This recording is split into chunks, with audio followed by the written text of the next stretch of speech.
Hello everyone. आज हम start करने वाले हैं Indian planning economic planning in India का पार्ट 2। फर्स्ट वीडियो में हम लोगों ने कवर किया रैशनली फॉर इकोनॉमिक प्लानिंग कि क्यों हम लोगों को इकोनॉमिक प्लानिंग की ज़रूरत थी, क्यों हमने उसको सेटअप किया।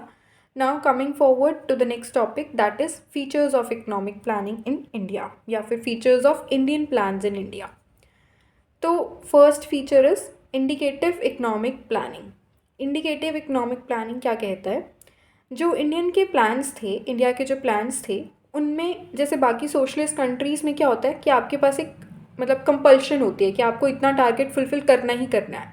बट जो इंडिया के प्लान्स थे उसमें कभी भी एक कंपल्शन वाली बात नहीं थी, ठीक है। लेकिन अगर कंपल्शन की बात नहीं थी तो इसका मतलब ये नहीं है कि आपको कोई पूछ ही नहीं रहा था कि आपने टारगेट सेट करा, पूरा करा या नहीं करा। तो वहाँ पे रेगुलेशन थी बट कंपल्शन नहीं थी, ठीक है। तो क्या होता था कि इंडिया के जो प्लान्स थे, इंडिया ने मतलब उन सेक्टर्स में भी प्लान्स अपने टारगेट्स जो थे वो लेट डाउन करे जहाँ पे इवन गवर्नमेंट का कंट्रोल नहीं था। वहाँ पे भी वो गवर्नमेंट जो थी वहाँ पे अपने टारगेट्स बना रही थी इंडियन के प्लान्स के अकॉर्डिंग, ठीक है।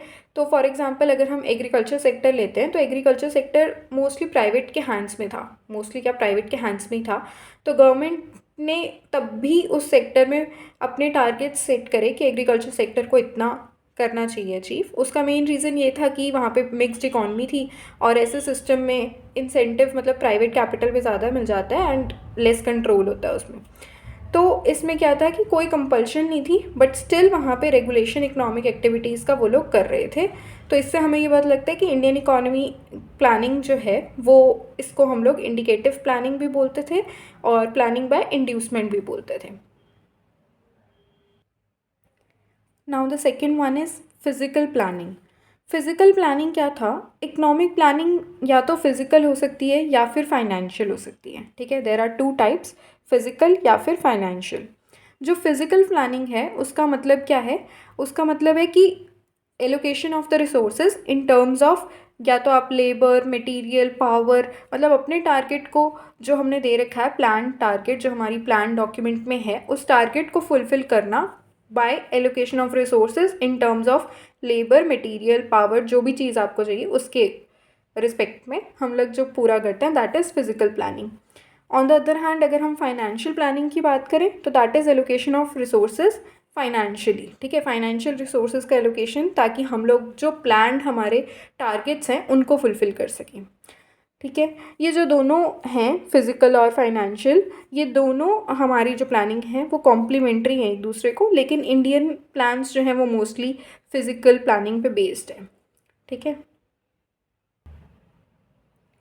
Now the next one is social planning. Social planning क्या था कि इंडिया का मोस्टली फोकस जो था वो सोशल प्लानिंग पे था rather than pure economic planning पे। तो इंडिया का main focus was on social planning. Then more over मतलब ये बहुत सारे वेरियस सोशल ऑब्जेक्टिव्स जो थे वो हमारी प्लान डॉक्यूमेंट्स में लिखे गए थे। लेकिन ये जो सोशल ऑब्जेक्टिव्स थे, ये इनको अफेक्ट कौन कर रहा था? Political environment. क्योंकि सोशल ऑब्जेक्टिव्स हैं तो पॉलिटिकल इन्वायरमेंट इनको अफेक्ट करता था और पॉलिटिकल इन्वायरमेंट से अफेक्ट होते थे, उसकी वजह से इनका जो इकोनॉमिक कैरेक्टर है वो ख़राब हो जाता था, ठीक है। और उसके बाद उनके लिए हम लोगों ने बहुत सारी गवर्नमेंट पॉलिसीज़ भी क्रिएट करी, चाहे वो लैंड ओनर्स के लिए हो या बिजनेस हाउसेस के लिए हो या कैपिटल क्लास के लिए हो, ताकि उनके फेवर में जाए और ये जो प्लानिंग प्रोसेस है वो ख़राब ना हो, ठीक है। So these were the features of the planning in India. Next हम लोग ऑब्जेक्टिव्स ऑफ प्लानिंग करेंगे in the coming video. Thank you.